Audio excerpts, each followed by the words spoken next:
ప్రత్యేక హోదా గురించి ఏదైతే పీయూష్ గోయల్ గారు అరుణ్ జైట్లీ గారికి రాసిన లెటర్ని డిస్ప్లే చేసి మరీ చూపించడం జరిగిందో స్పష్టంగా అర్థమవుతా ఉంది.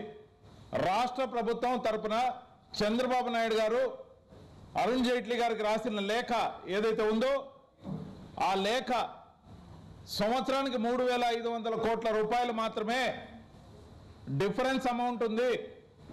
5 సంవత్సరాలకు గాను 17,500 కోట్ల రూపాయలు ఆంధ్రప్రదేశ్కి కానీ మీరు ఇస్తే ప్రత్యేక హోదా మాకు ఇంకా అవసరం లేదని చెప్పారు. అంటే 2 సార్లు అసెంబ్లీ తీర్మానం చేసి ప్రత్యేక హోదా ఆంధ్రుల హక్కుని నినదించి పంపిస్తే ఈ పెద్ద మనిషి చేసిన పని ఏంటంటే ప్రత్యేక ప్యాకేజ్ చాలు, ప్రత్యేక హోదా అవసరం లేదు, కేవలం 5 సంవత్సరాలకు గాను 17,500 కోట్ల రూపాయలకి ఆంధ్రప్రదేశ్ భవిష్యత్తుని కుదవబెట్టిన ఆంధ్ర ద్రోహి, రాష్ట్ర ద్రోహి చంద్రబాబు నాయుడు గారు. మేము అడగదలుచుకున్నాం చంద్రబాబు నాయుడు గారిని ఏమనంటే, మీకు సంబంధించిన మీడియాలో ఈరోజు వచ్చింది జగన్ నీకు సిగ్గు ఉందా అని. అసలు సిగ్గు శరం కానీ మానవ అభిమానం కానీ నీతి నిజాయితీ కానీ అసలు ఎవరికన్నా లేవు అంటే అది ఒక్క చంద్రబాబు నాయుడు గారికి మాత్రమే చెప్పదలుచుకున్నాం.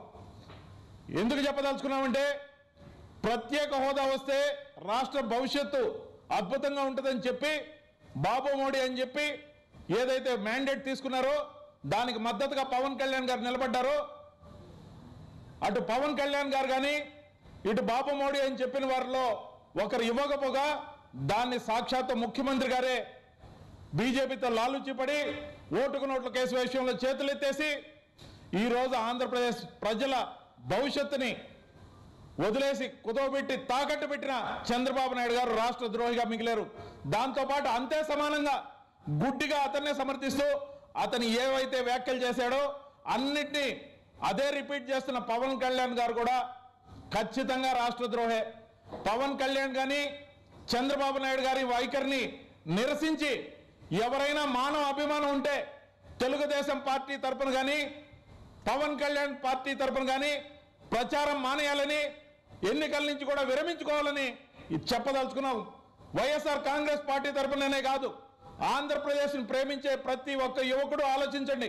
మీ భవిష్యత్తుని నాశనం చేసిన ఇటువంటి ముఖ్యమంత్రి మనకు అవసరమా? ఇటువంటి ముఖ్యమంత్రి దుర్మార్గపు చర్యలను సమర్థించే పవర్ స్టార్ అని చెప్పుకునే పవన్ కళ్యాణ్ మనకు అవసరమా? ఆలోచించాల్సిన సమయం ఆసన్నమైంది. ఖచ్చితంగా ఆలోచించండి. ఎన్నికల్లో తగిన గుణపాఠం చెప్పండి.